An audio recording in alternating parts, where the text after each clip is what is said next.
Now, those nationwide protests did force President Ruto to scrap a range of tax measures advised by the International Monetary Fund under a 2021 loan agreement. A spokesperson for the IMF said the fund is assessing developments in Kenya that will use periodic reviews of the process to discuss possible adjustments to the program. For Kenya specifically, the goal of our IMF-supported program is to help establish sound macroeconomic fundamentals. And these are crucial for fostering sustainable and inclusive growth in the country, crucial for generating jobs for the Kenyan people, including Kenya's young population. We are currently working with the authorities to ensure that these objectives can be met. And we recognize that there's a careful balance between providing public services and securing adequate financing. Our program also includes initiatives to improve governance and transparency and to ensure responsible use of public funds, to safeguard social programs and social spending, particularly to protect the most vulnerable members of society. It's also important that these policies that are under discussion go through a process of broad consultation so they can gain broad public support. We remain committed to supporting Kenya in its effort to achieve inclusive growth. At every program review, we do take the opportunity to assess developments and make adjustments considering the evolving circumstances. And that's exactly what we're doing in our active and constructive discussion with the Kenyan authorities. So the IMF's spokesperson, Julie Kozak there. But as we speak, Kenya does not have a finance minister, at least not with the firing of the entire cabinet barely 24 hours ago. The East African country also doesn't have a finance bill in place or a supplementary appropriations act, which you need to implement these spending cuts. So should the country put all of those measures in place first before re-engaging with the IMF? I put that question to Churchill Ogutu, an economist with the IC Group, an hour ago. The timelines that you've spoken about might be quite lengthy. We still don't have Parliament is not in recess, so Parliament is expected to come back to their normal sittings on the 23rd of July. After that, it's a whole raft of legislative amendments that needs to be done.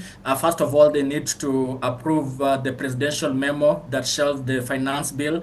After that, we need also to see amendments on the supplementary amendments and also amendments to the division of revenue bill. And some of these amendments also entail input from the Senate. So you can imagine it will be quite lengthy. And also to your point, even if we see that the president announces the new cabinet, it will take a while before the whole vetting process is done. So I think broadly, before we can see an approval by the IMF for the 7th review, they may just have an indication, probably just go with the initial supplementary estimates as and when they are tabled, and then they can say, okay, this is giving us some indication for us either to approve, or another scenario that might pan out is potentially now combining the 7th review and also the 8th review. 8th review initially was supposed to be done around November thereabout, assuming that they will want to see all this legislative work has been done and completed. Right. One last question for you. So, this IMF program essentially ends pretty much at the end of Q1 next year, in March, April 2025. But the underlying assumption right now, the sentiment I'm getting from the market is that market access for Kenya for commercial grade credit is going to be quite limited, not just next year, but over the next 3 years or so, even assuming that there's a rate cut from the Fed. In that sense, we're going to need a sort of program with the IMF to provide us with a bit of cover, a bit of liquidity. So what kind of program should the authorities be thinking of asking for next? Another loan program or a standby credit facility? I think the next program that we may get, assuming that this program runs its course up until March next year, it likely could be a standby arrangement or standby credit facility. And this is my reasoning. The current IMF program, the extended fund facility, extended credit facility, its duration is 48 months. Remember, we started in April 2021, so the 48-month is coming to an end March next year. So that's strictly the timelines that we are seeing. We may see it could be a possibility of extending it to more than the 48 months, but probably you could see an extension of one year thereabout, so 12 months. But then again, remember that as it is right now, and just based on the staff level agreement that we saw sometime mid last month, to the effect that there's some tweaks in what will be disbursed. Initially, we're expecting like $1.2 billion from the 7th to the 9th reviews. Right now has been scaled lower to $970 million.